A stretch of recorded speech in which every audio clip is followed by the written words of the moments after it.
Hello అండి అందరికీ welcome to my channel Gautam's world. ఈరోజు మన ఛానల్లో వచ్చేసి క్యారెట్ సగ్గుబియ్యం పాయసం అండి. చాలా సింపుల్గా, చాలా టేస్టీగా, ఎంతో ఈజీగా, హెల్దీగా ఎలా చేసుకోవాలో చూపిస్తాను. ముందుగా 1/2 కిలో క్యారెట్స్ తీసుకున్నాను. ఈ క్యారెట్స్ అన్నీ కూడా ఇలా పీల్ చేసుకొని తురుము పెట్టుకోవాలండి. చాలా సన్నగా తురుము పెట్టుకోవాలి.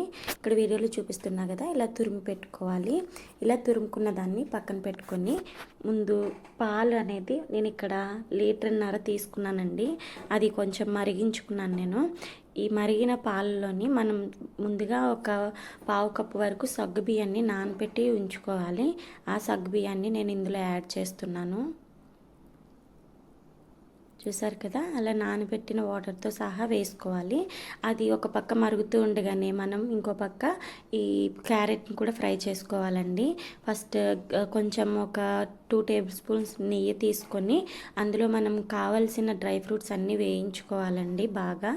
బాగా వేయించుకున్న తరువాత వాటిని ఒక ప్లేట్లోకి తీసి పక్కన పెట్టుకోవాలి. చూసారు కదా, ఇలా బాగా వేయించుకొని తీసుకోవాలండి. అందులోనే ఇంకో 2 టేబుల్ స్పూన్స్ నెయ్యి వేసి అందులోనే మనం తురుము పెట్టుకున్న క్యారెట్ తురుమును కూడా వేసుకొని బాగా ఫ్రై చేసుకోవాలండి. అంటే పచ్చివాసన పోయే వరకు ఫ్రై చేసుకోవాలి.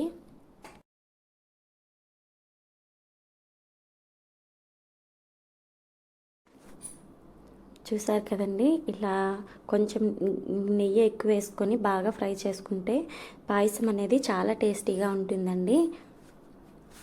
ఇలా బాగా వేయించుకుని పక్కన పెట్టుకోవాలి. ఇప్పుడు మనం పాలు కూడా పక్కన పెట్టుకొని బాగా ప్యారలల్గా మరిగిస్తున్నాం కదండి, సగ్గుబియ్యం ఉడికిస్తున్నాం కదా, అది కూడా కలుపుకోవాలండి. చూసారా, సగ్గుబియ్యం అనేది ఇలా సాఫ్ట్గా అవుతాయి, బాగా ఉడికిపోతాయి అన్నమాట.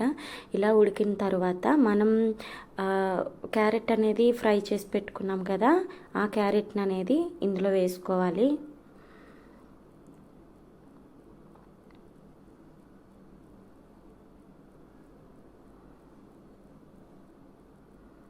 చూసారు కదా, క్యారెట్ అనేది చాలా బాగా వేయించుకోవాలండి. ఎంత బాగా వేయించుకుంటే అంత టేస్టీగా ఉంటుంది.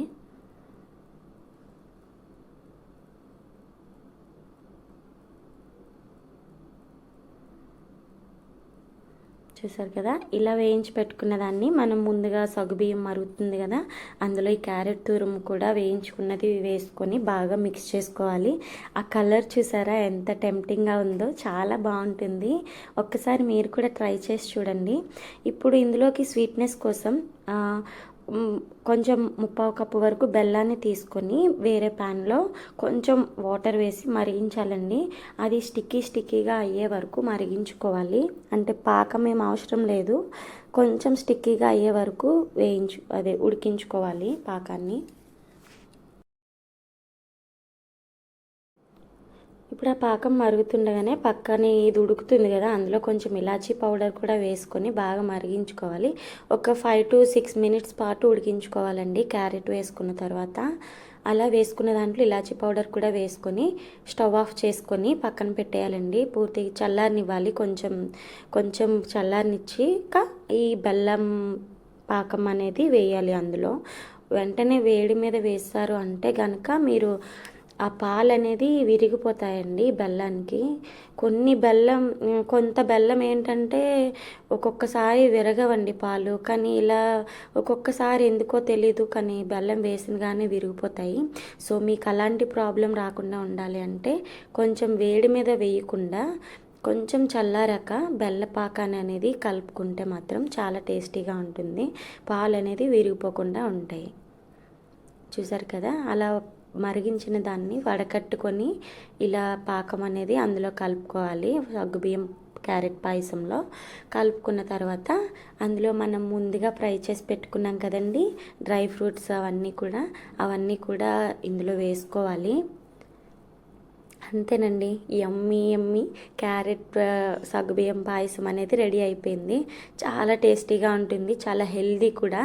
మీరు ఇంట్లో కనుక మీకు క్యారెట్స్ ఇలా సగ్గుబియ్యం ఉంటే కనుక ఒక్కసారి కొంచెం ట్రై చేసి చూడండి, మీరు మళ్ళీ చేసుకొని తింటారు, అంత బాగుంటుంది. చూసారు కదా, చూస్తుంటేనే తినాలనిపిస్తుంది కదా, చాలా టేస్టీగా ఉంటుంది. ప్లీజ్ మీకు వీడియోలు నచ్చితే కనుక ప్లీజ్ సబ్స్క్రైబ్ చేసుకోవడం మర్చిపోకండి. మీరు ట్రై చేసి ఉంటే ఎలా వచ్చిందో కమెంట్స్లో నాకు చెప్పండి. అంతేనండి, మరొక వీడియోతో మళ్ళీ కలుద్దాం. అంతవరకు బాయ్ బాయ్.